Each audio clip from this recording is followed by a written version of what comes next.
You guys can't hear it, but there's like some Earth, Wind, and Fire playing right now. Right. Maybe you could hear it if we did this. Oh, no, you can't.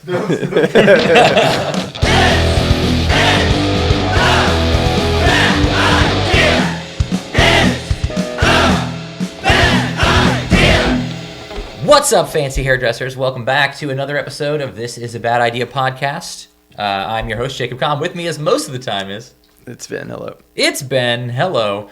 This is a very special episode of the podcast because we've put a little thought into doing a slight bit more preparation, maybe organization of the podcast, and we've given it an overarching subject for the day, and that is influence and influencers in our industry, in general, in the world, what that means, what that looks like. What do you think? Just your own thought of, like, what is an influencer? I don't know.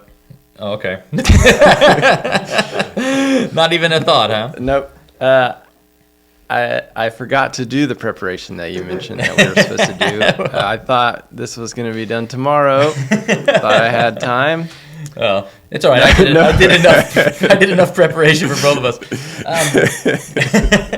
So, of course, one definition is a person that influences another. Great. Okay. But in a marketing... Are we referring to the Webster's definition right now? I suppose this is from Oxford Languages definition here on Google. Yeah. Okay. And but the marketing purpose of the definition is a person who has the ability to influence a potential buyer of a product or service by promoting or recommending the items on social media. So I think that's pretty accurate. And I think, that because of that definition, we sort of fall into that category. Even you as a microbial influencer, something like that. I have finally crossed the bridge into the micro.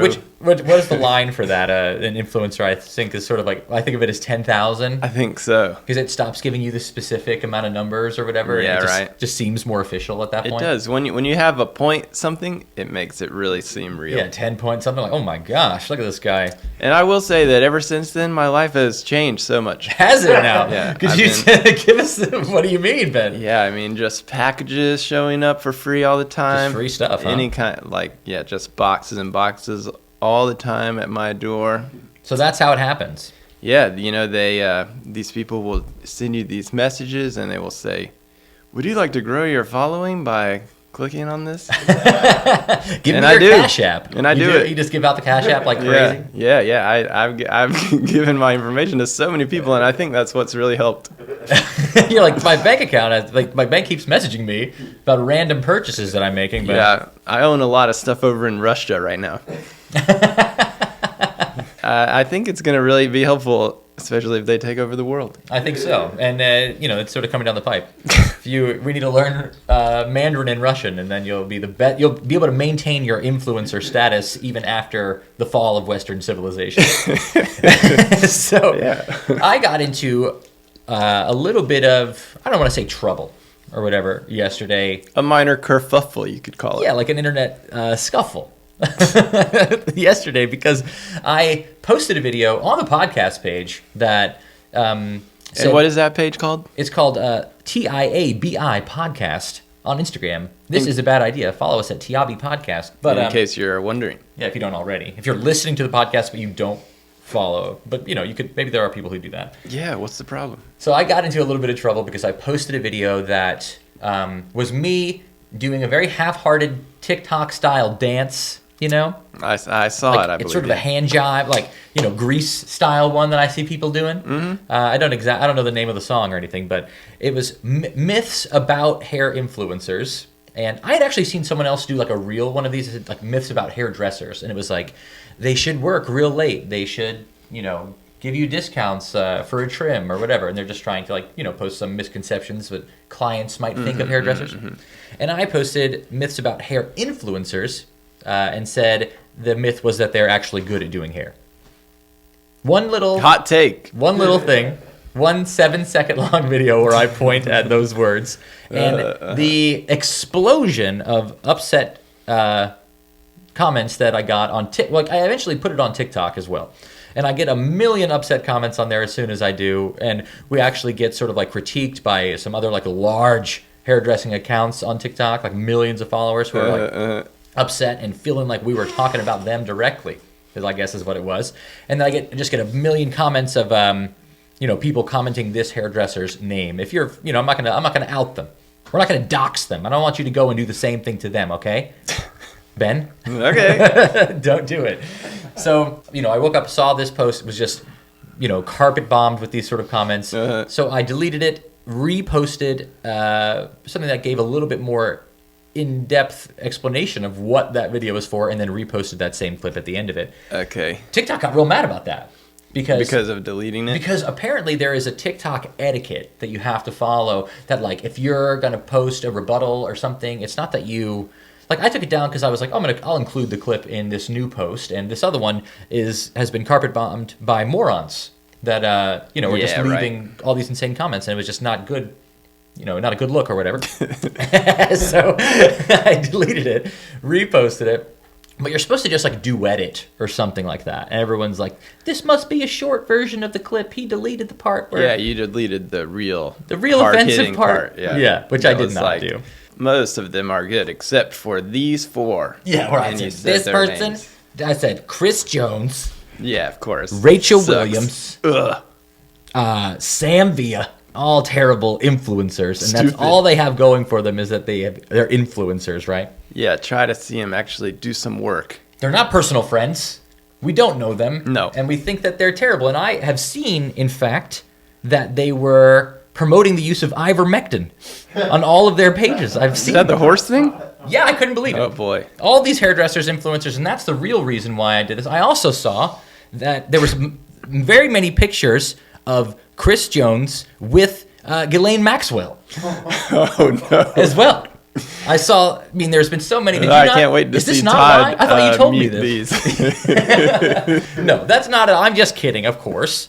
All those people, we love them, and we love their work and their influence. But the point of that post was, of course, to promote this podcast. We'd already decided that we were going to talk about influencers and influence and what that meant for our industry and the world and everything. And just for me, we're going to do that tomorrow. Is that right? No, we're going to do it right now. Oh, but you're going to be a candid influence of this. With unprepared influence. The point of that was that, this is objectively true statement, I would say. Wouldn't you? Like that not all people who, have influencer status, any industry specifically, but also our industry, are very good, at doing whatever it is that they're influencing for. Well, the real point, I guess, is that the status doesn't translate equally to how good or talented or whatever they are. You don't have to be super expert at doing hair to get very popular on social media. That's right. And you don't have to be very popular on social media to be an expert at doing hair, right? Mm-hmm. So I think that is correct. That is the comedic point that I was making. And totally obvious to everyone in the world. I would think that it would be. Would it not be obvious? Especially, I think so. A lot of the comments that were negative, we got probably 95% people realize this is a satirical take on this and it's just a joke. But really, if you've seen any of our other videos, they're always a joke. Yes, exactly. Nothing is real besides the widely circulating accusations of Chris Jones and Ghislaine Maxwell having some sort of relationship, business or otherwise. Everything else has been a joke. And it's going to be hilarious to see how many people try to dig through the beeps, and also we should mention this is our second video episode at our friend's Cogito. Yes, again, just shameless plugs. You can see us right here. So Cogito, Cogito. And if you have the YouTubes, you can go there and watch us talk about this, and you can see us moving. Yeah, if you're listening to the podcast, you can go and watch this as a video episode. One more, our second one, which is pretty sweet. And we're going to be doing a little dance in a minute. Yeah, we're doing TikTok dances. Yeah, we'll actually do it. And if you are only listening, you'll miss it. Little belly rolls. We're not going to really announce it that we're doing it. We're just going to be doing it while we're talking. So if you're we'll just not go watching, right into a belly roll dance, huh? But anyway, I was going to say that's going to create some additional problems for the muting of these words, people's names, and no one's ever going to be able to figure it out. We don't need to mute these names. Because we're going to have to blur our faces and everything. Because it's another version of something that is clearly a joke that doesn't need much explanation. But, whatever. I gave one just to make sure to clarify and, whatever. That's totally fine. But the point of that whole post that ended up causing us all this I don't even say trouble, but causing all of this, what did you say, kerfuffle? Yeah, I think so. Causing all of this kerfuffle yesterday was to get into the subject of influencers and influence. Do you need to be good to be an influencer? And do you need to be an influencer to be good? Obviously, the answer is no, because you can be very popular without being good, and vice versa. And I was wondering at this point, there are new hairdressers coming up, right, that don't really know who some influences of ours, there's people who were, I guess, influencers in a different way of us that from when we were first coming up. What's a hairdresser that influenced you before social media that maybe you think new hairdressers might not know who they are? That they won't know who they are? Yeah. I guess Vidal Sassoon. Oh, okay. One popular one. Going all the way to see, that's a huge one, and it's totally true. I mean, really, he is the original one, I guess. So everyone that he influenced another person who then influenced us, I guess, really. Yeah. we're 2 degrees of separation exactly. away probably. Now where we are is we're like Kevin Bacon at this point. We're 5 degrees of separation from everything. Several degrees. But I mean, obviously there have been a lot before the internet age, and so it's just a different way of doing it. Yeah, it's essentially just the same thing. But I think there are different kinds of opportunities now, because before, if you were someone of influence in our industry, it was either you're Vidal Sassoon and you created an entire a way of doing something, or you worked for a company, you worked your way up through the company to get on stage, and you became a creative director or something. And that's the only way people knew about hairdressers. The only way for you to have influence is to work with a larger company, right? Well, yeah, and it was just not as easy to just see anybody that you wanted at any moment. Yeah, you had to go to a hair show. Go to a show or buy their DVDs that were $500. Yeah, $500 set of DVDs that showed you 4 haircuts. Yeah, and they were kind of boring, but yeah, good moment to plug the website, fancyhairdressers.com. $15 a month gets you unlimited access to an entire library of videos. And if you will send us $500, I will personally burn you CDs of everything. We will create these into DVD format for you, and Ben will send it, and he will subtract the shipping from that $500 and still free shipping, no doubt about it. Free shipping on that. But, that has changed a lot, because, there's a particular hairdresser, and, I don't think that she would even have a problem with me mentioning it, but... well, you better look out. Yeah, we'll leave her name out or whatever, but... we should say it and bleep it, just like we've been doing. There's a hairdresser who was an influence of mine, I would say, when I was first starting off in this sort of landscape of being a hairdresser, and was a teammate of mine, that told us that when she got out of school... She was just so good at promoting herself on social media that 6 months out of school, taking no extra education, no classes, nothing, barely had any experience in the salon. She was booked 2 years in advance. Whoa. With tens of thousands of people following her. And this is many, many years ago at the beginnings of Instagram. So, 50, 60, 70,000 people was having 1 million people or something back then. Yeah. So I think that's an example of what I was saying, is that you don't necessarily have to go through the ringer, pay your dues or whatever to be very good, to be very popular. Well, yeah, because it's a different thing to be good at being funny in a photo or a quick, however many seconds videos were at the beginning of time. Yeah, it was 15 seconds or something. Or on Vine or whatever. If you made it on Vine, you were funny quick. You were 6 seconds funny.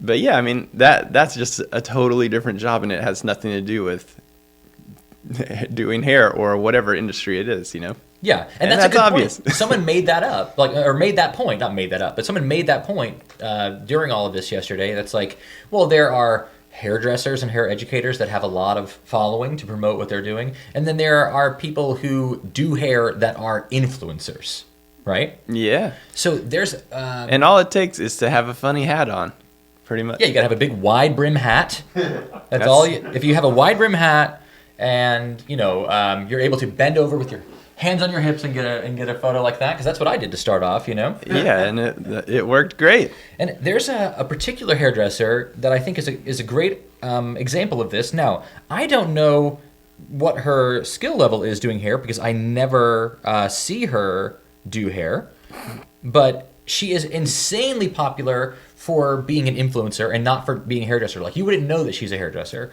Her name on here is... Oh my goodness. Get ready to bleep this one too. No, this is a very positive thing, right? So she has 42.7 million followers on TikTok. That's quite a few. 42.7 million followers. Her name on here, it's Chris HC with a K, Chris with a K, and her @ is Cal. Oh, call me Chris. I was like, Cal Merkus? Cal Merkus? Oh man, what is that? But it's call me Chris with K's, right? Okay. So hello, Chris. Yeah, I mean, she doesn't I will call you it. She doesn't do any hair on her page at all, okay. And she's not promoting that she's a hairdresser. But I happened to see that she followed me, and I was like, "Oh, that's crazy!" And what a lucky person you are! She's got awesome hair. Can I ask, in her photo, does she have a big hat on? Maybe in some, but most I would say no. She's rocking out this. She's got to get me a big hat. This platinum blonde bob, you know. Okay, that sounds good. And like I'm saying, she's someone who is a hairdresser, but she is an influencer, right? 42 million followers, you can see here. I mean, that's pretty huge, 42 million. Massively huge. She's like insanely famous. She doesn't need to do hair. No hair, but I messaged her and was like, hey, saw that you followed me, love your hair, love your page, would love to do your hair sometime. And she said, I'm a hairdresser as well, and that's why I follow you guys, because we love your work and your education. Oh, funny. So I thought that was really cool, but it's just another example of how an influencer and a hairdresser are not necessarily the same thing. Well, certainly not, yeah. Even though they can be the same person doing two different things. Yeah. And there's also levels of influence or influencer, right? Because, we have industry influence. Yeah. Like outside of doing hair, no one really knows who I am or who you are or whatever. And our own family has started to not even recognize us when we come in the door, kind of a thing. Yeah. But hairdressers, they definitely know. And there's been very little that have been able to, I think, get over the hump of industry influence to be an actual to break influencer. into the real world like this fine lady Chris has. Who's an influencer? Do you follow any influencers that, that's what they do is promote on social media and you just follow their content? Well, I guess Ariel. Okay. Julianne Hough and those kind of folks. Well, Julianne Hough, she's an actress and all of that, right? Yeah. Was Ariel an actress before, or she was just a host of... Well, she was an actress on Vine, I guess. Okay, so yeah, I think that's a great example of someone who... She has legitimate fame at this point. Yeah, and she can do whatever she wants. She acts and stuff now. You know? Or she hosts Started off Love Island. Funny videos on Vine. Yeah, that's what it is. Yeah. Love Island. What did I call it earlier? Maybe I did call it that, but anyway. And her husband is Matt Cutzall, someone that I also follow. He's one too. He's hilarious, influencer, I suppose, who created that Emo's Not Dead brand. Mm-hmm. And would you say that because he is a very famous emo music influencer, that he is a great emo musician necessarily? I would say not necessarily, but he actually is. But he happens to be. But you don't have to be, I guess. I tried to set that trap for you right here. To be no, he sucks. His band sucks. I think his band is funny. I can't remember what they're called now. Oh, it's called Your Broken Hero. That's what they're called. But I do think they're more of a joke band, but he's just so good at doing it that his joke songs are better than most people's real songs. There's a few other who Logan Paul, Jake Paul. These are people that are started off as influencers, YouTubers or whatever, that are now some of the most famous people in the world, totally recognizable. And well, I mean, I guess Kim Kardashian's really maybe the first one. Maybe you're right. Or Paris, I guess. Paris Hilton. Really that's who they say is the original influencer. Yeah, but in hair world, I don't see a lot of people that have gotten out of I'm able to promote to hairdressers, promote product to hairdressers, and not just be consumer facing and just be an actual star. I can only think of a couple, I can think of Guy Tang. Yeah, he's one for sure. He was, an early one. Definitely one of the early ones. Any others that you can think of that maybe started online presence and not with a company that have been able to get out of the industry trap? What's the girl that has her thing at Target? Oh, Kristen S. Maybe her. At least she's had, I think it's cool to get that deal. I wonder how much of a household name if you just ask people, because Guy Tang's now on that show. Oh, yeah. Well, what is it called? I don't know what it's called? But it's like... it's on Bravo, I think, it's kind of like a Real Housewives type show or something like that. I totally can't remember Lauren what it is would know. now. Yeah, we'll have to text your wife. She knows. Real Housewives of somewhere. Of wherever Guy Tang lives, and they're just including him. But yeah, so there's only a couple of people that have really been able to cross over into and be the mainstream. A real influencer. Yeah. So I just thought it was a really strange thing to post something that I thought was kind of like this general poke or dig, you could say, at peers and at myself, and I put in the caption that we were talking about on the podcast, but I also said besides Jake, he's real good. Everyone else all these other influencers are not good at doing hair. Besides Jake, he's real good. Yeah. Which to me is pretty clearly sarcastic, but it wasn't taken that way for a lot of people. But I think that is a note about industry influence and maybe sort of like the insecurity of it, And I have a quote here from a friend of ours that I asked who I think is somebody who has a lot of influence in the industry, who has influenced me a lot, but isn't necessarily an influencer. He was around way before that. We've quoted him on the podcast before, Ryan Teal, right? I have heard of him. So if you haven't heard of Ryan, he's an educator, independent educator, everybody knows him, worked with everybody, OG hairdresser, and I asked him to... Makes a good Manhattan, I've heard. Oh yeah, he makes his own whiskey, wears little girls' jeans, and just he looks the part. He looks like a whiskey pirate from Kentucky. And he also said he's opening a compound in Kentucky or something, 2 houses, 10 acres. Talking about throwing a big show there, but that's that's something for the future. Anyway, I asked him to remark on the subject of influencers in the industry, and we wanted to see what he had to say. He said a lot of things. I expected him to send some little mean, quick quote, but he said super long thing here. For years, I used to travel the country telling hairdressers that the difference between a good hairdresser and a great hairdresser is a hairdresser who shot their work.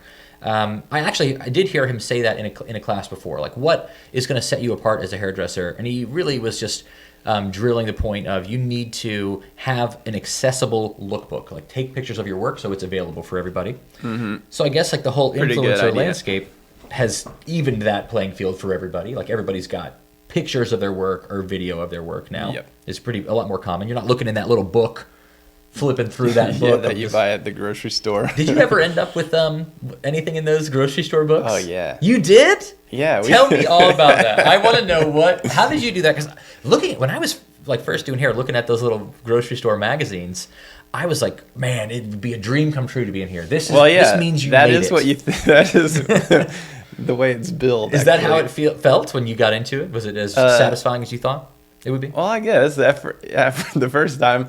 What was the look? We had this fellow that was a photographer that would come around and do photo shoots at Bob Steele where I worked, Yeah. And it was something that we would schedule, along the way. They would be like, all right, in 6 weeks we're going to have this Monday and we're going to do a photo shoot. And we would have we're going to send it to Hot or Not magazine or whatever. Yeah, you were going to send it to Short Hairstyles. Is that what it is? Hairstyles magazine with a Z or something? Yeah. And there are a whole bunch of ones. And then there were, maybe there still are, I guess, these particular photographers that just are hooked up with them and they just send them whatever they do. They go around and collect the photos. So they would take the photos and retouch them and then send them in for you. Looking back on it now, I think about some of the haircuts and styles that were in there, and it's almost like we were just trying to be let's make this as ridiculous as possible so that it stands out, even though it's not wearable. But my view of it at the time was, this is all awesome. This is what I need. But looking back on it now, I'm not a lot of that was very usable. Yeah, I had some that were, I had a razor shag that was cool, wearable, curly, shag at the time. But it had it was blonde, and then it had a giant red panel on it did. You know it did. If it didn't have a block chunk of something, it was not cool. Super What year was purpley that? red. Maybe 2007 or 8 or something like that. Yeah. 27. 1927. Yeah. It was pretty ahead of its time, I'd say. Really. So 2007, that's like right when I'm getting into doing hair. So you were just a couple years in yourself at the time, right? Yeah.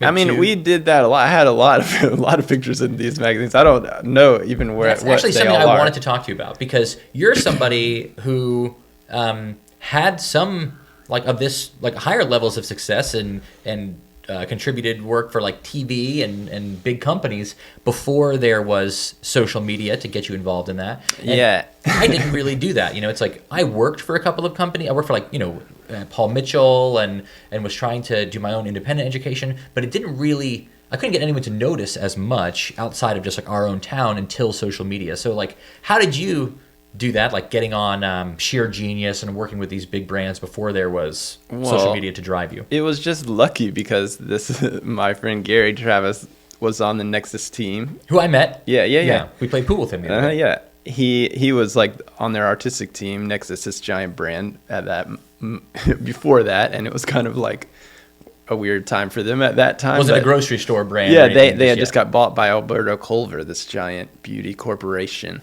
And then so they were putting some of their stuff in the grocery store and some of their stuff in salons still. They kind of separated their brands. This is the professional stuff, this is the grocery store stuff, like L'Oreal or something kind of. Oh yeah, okay. And they had their artistic team, and I was his assistant at first, when I was in school, and then right after, and he was going and doing all these gigs. And once they got bought, they started sponsoring TV shows. They sponsored Sheer Genius. And so they were using all their products and color and whatever. And so they sent a couple of the people from their team to teach the contestants, the kids on the show, how to use the color, what all the products do and that type of thing. And were you sequestered during this time so that you weren't able to say anything about the show? You lived in a hotel for a month while these people did updos? No, we didn't. No, it was before the show started. They were sequestered, the contestants, and then we went and it was me, Gary, and one other person from the team, and we split it up. There was maybe 15 or something contestants, and I got this 5 and he got that 5, and we would go into their rooms and talk to them about, this is the moose, When you went into the room, was it they were in solitary confinement and they were just so happy to see a human being? Exactly. That is they haven't exactly seen what light? Yes. They were not allowed to have their phones or TV or anything. They were just stuck in there. Oh my gosh. And I think it's to try to make them crazy, You can have a TV. Yeah, so that when they go into the show, then they're pent up and crazy. And the show is not airing at this time. No, it was before they shot it. So I don't understand, why not have a TV? I think it's because they couldn't watch the show and see how they were being portrayed, but... Well, no, the show was literally just to stress them out. It was just to make them crazy. But speaking of lookbooks and everything, all of them had beautiful portfolios, and they were showing us and stuff. Like a deck of Pokemon cards and a sleeve that you open up and it's plastic. Yeah, here's this one here. Check it out. Full on giant 8x10s and stuff printed out in a actual big binder. book. Yeah, paper and cardboard. Is that how they got on the show? You had to send something like that in? I guess so. But I mean, they were, I guess, people that were going to be some of the early influencers, turns out. Yeah, it would be Tabitha Coffee, Ben Mullen. I don't remember any others. Charlie Price. Oh, of course, Charlie Price. A lot of them. Had a few controversial moments himself, Charlie Price. He'd be someone good to have on. That'd be a terrible idea. That would be. But I was just in the right place at the right time as nobody. I was looking at these people's stuff. They've been doing hair for 20 years, and I'm like, well, I just learned how to use a Marcel iron yesterday. Here's the moose.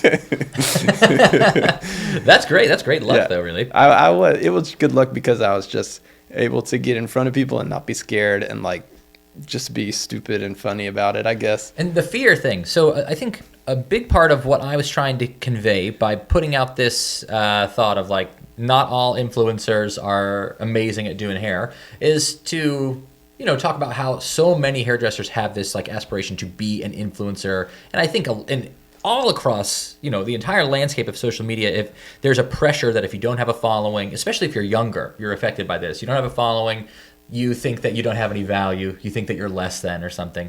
But I think that the fact that some very large influencers got upset at this post sort of says that just because you have a following, it doesn't mean that it gives you that confidence or that what's the word I'm looking for? It doesn't like, build you up even to have it, So I guess that was like the point, was you don't have to have these followers to have confidence to be successful, and just because you have them doesn't mean you're good, and it doesn't mean you're confident, and it may not even mean you're successful.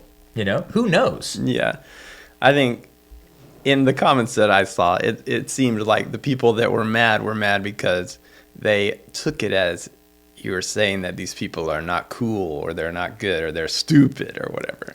Which is like I think they're good at hair, but I think that they can't do math. Yeah, they're stupid. Yeah, I think that was just reading into it a little more than. I've got a couple of the comments here that we could go over. Oh, good. So let's go over a few of these comments here. Let's see. We've got a comment here that is from It's Pretty by Lori. It says, part of the formula... Hey, Lori. Hey, Lori, it's pretty. Part of the formula to become an influencer is to bring value to whatever industry you're in. If you are a brand new stylist sharing your journey, or a veteran sharing how to do a vintage technique, the vintage technique. Ooh, it's like it's got to brush a little dust off of this technique.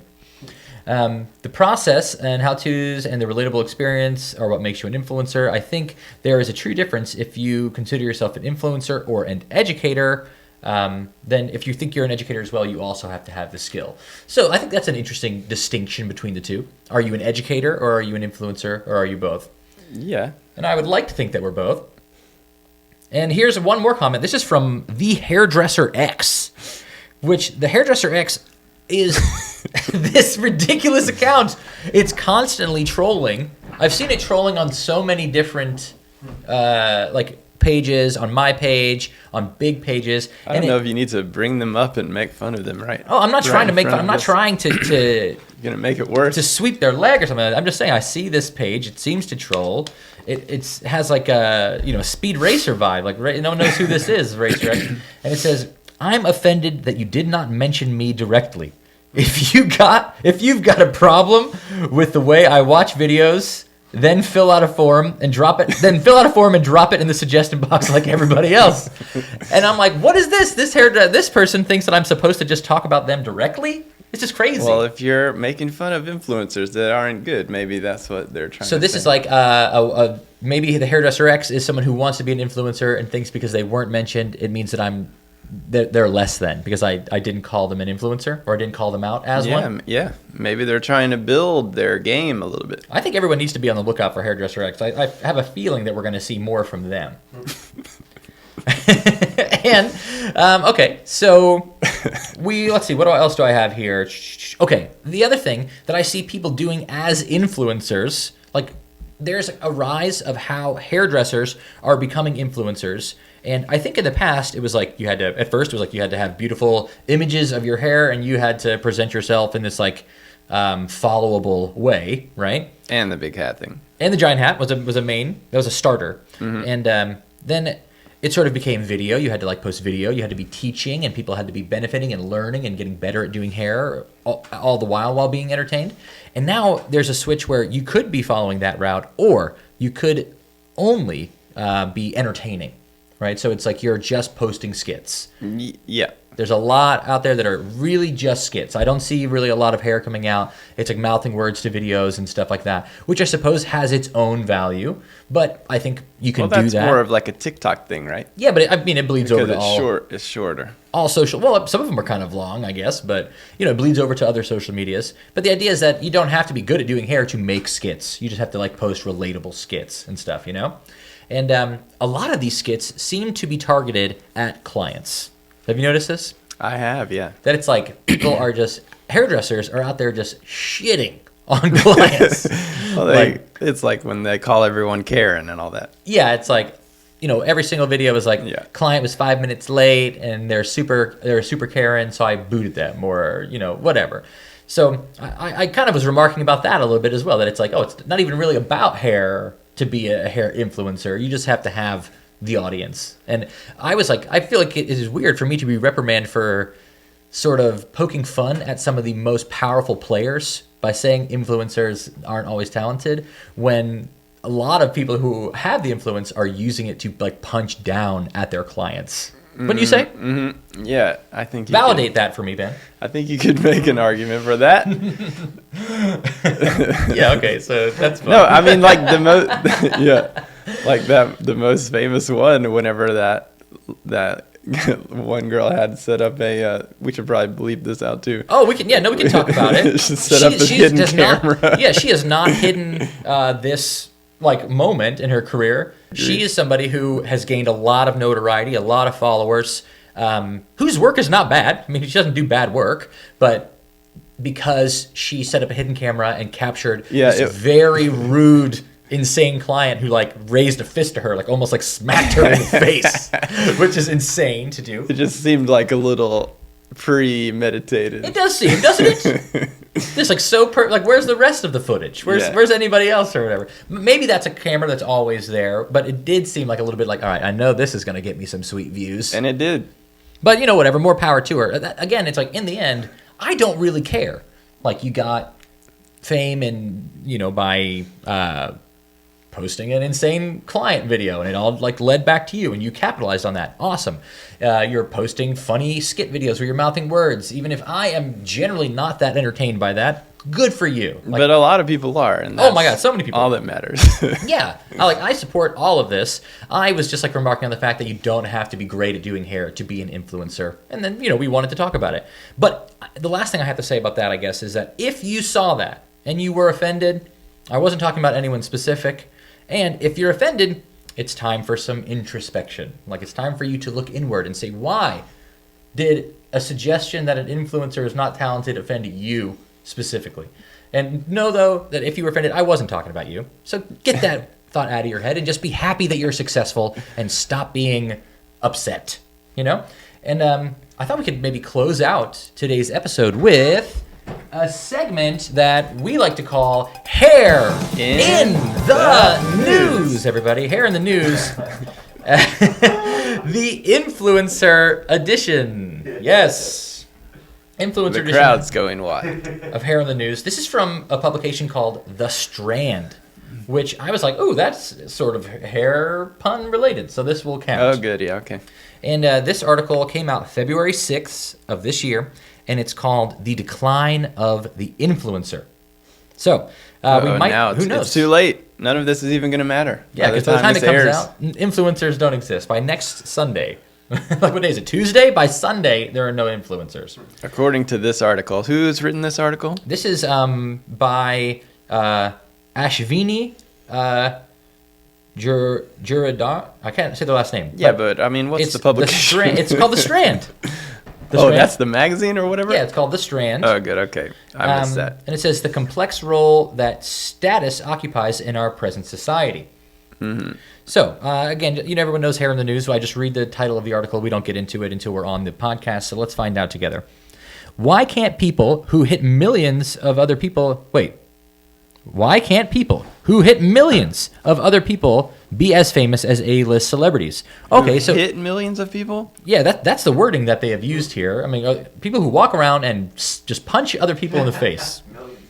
Yeah, I think what they mean that would take so long. How many people? How come people who have all these followers don't get to full-on celebrity status? But I think some do. You know, yeah, we just talked about that. Maybe if you were in a line at Disney World or something like that, you could just walk opposite and just smack. How long would it take you to get to a million if you did that? On a busy Saturday in the middle of the summer. Very long time. Could you do it in one day? I mean, we could figure that out, I'm sure. Like, let's say that it takes you, 2 seconds or 1 second, you think, if you're in a line to smack somebody, to hit somebody, right? 1 second? Yeah, I guess that seems fair. Let's see. How long did that take? Ooh, actually, we're going to That was a joke for all you video Here's watchers. a very candid moment. We're shooting models after this, and I have a model that is calling me. So we're going to answer this phone call. Let's answer it right here on the show. Put it on speaker so Angela, we can how's hear. It going? I think you have to tell them they're being recorded. Right outside. They're right outside. Where we are. Oh, I'm right gonna send outside. somebody They're gonna wearing a send Nirvana somebody. t-shirt. That looks No problem. appropriate. Yes, looks like they're going to be able to get in here. And the door has opened, and it looks like they're going to make it. Thank you for covering, Ben. That is a perfect... Now, just a little live narration. All right, So anyway, it would take, I think you could get it done on a busy Saturday in July. Someone do the math for us and let us know how many hours would it take you to slap 1 million people. Very important thing. Yeah. In addition to being one of the first, let's see, where did we start off? Okay, so why aren't influencers getting as famous as A-list celebrities? A question proposed by somebody. As A-list celebrities? As A-list celebrities. Why is Guy Tang not as famous as Tom Cruise? You know? Is it the Scientology aspect? Does he need to go clear in order to be famous? Like Maybe that could help. That seems to help for most. It does. A lot of big celebrities, they do go clear. But I think it could also help if you've been in like 1 million movies since the 80s. That's true. You have to be able to slide into a room on your socks. He's been in like, maybe 100 or maybe 500? Who knows? Videos since like 2010.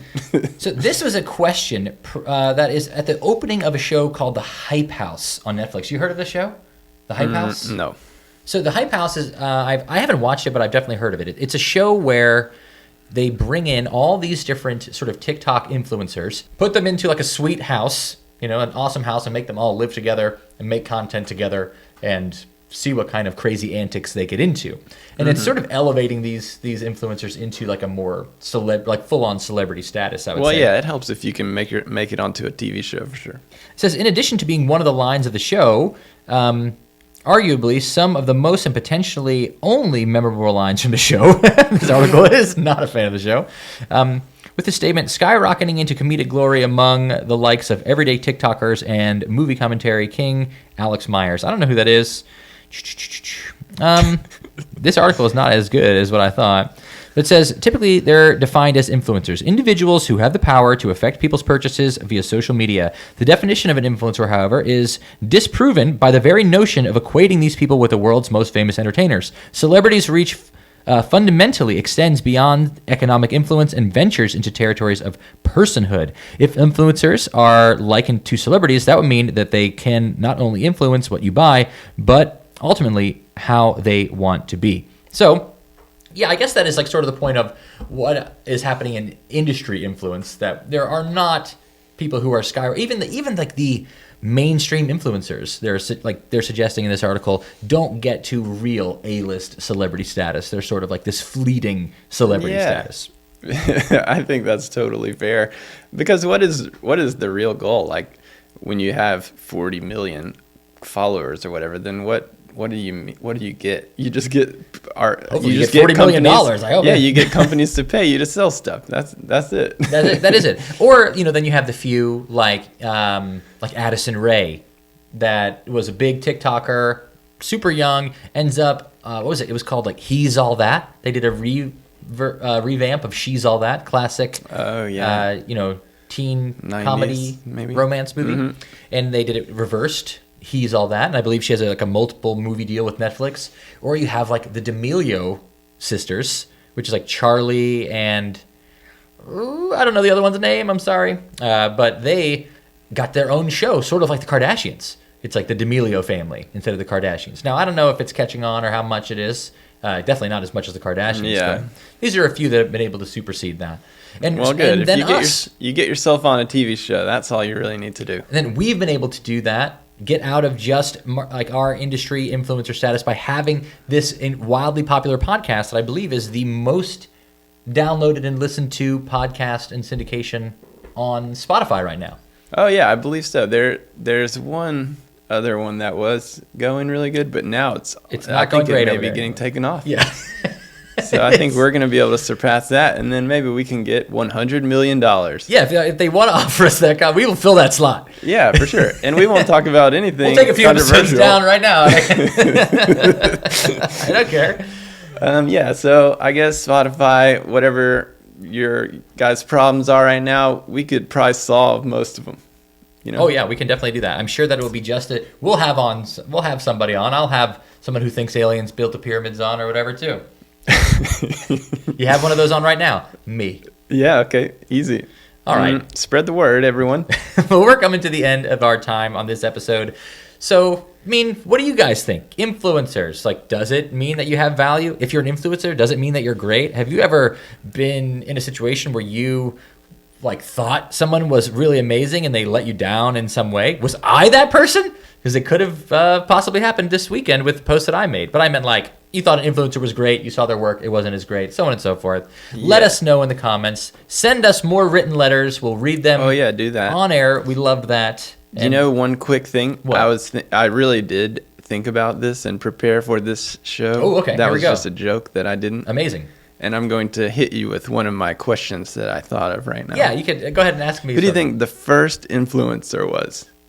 Paris Hilton. That's what didn't we already say that earlier? No, she's maybe the first biggest one. The first like on social media? No, just in the regular world. Like we covered Vidal Sassoon earlier. I think you could call him one.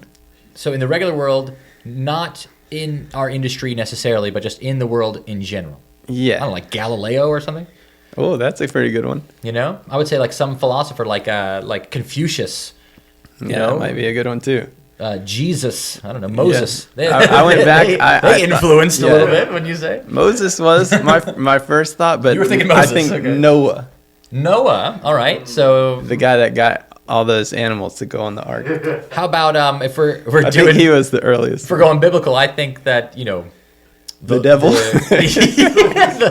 Do we just go right? It had to be like actual on Earth, so we couldn't just say like I think that God or something. The snake. Like the snake was the first. We're holding it right there because Adam and Eve, they were not trying to influence. If they were real, they weren't trying to influence anybody. The snake influenced Eve to eat the apple. Okay. I think we figured it out, and that's why all influencers are bad. Inherently bad, and that's what we meant. Just to bring it all the way back around, with that video that I posted where I said they weren't good, it meant that they all are descendants of the snake that gave Eve the apple, and that is why you're all going to burn. Happy Sunday, everybody. See ya.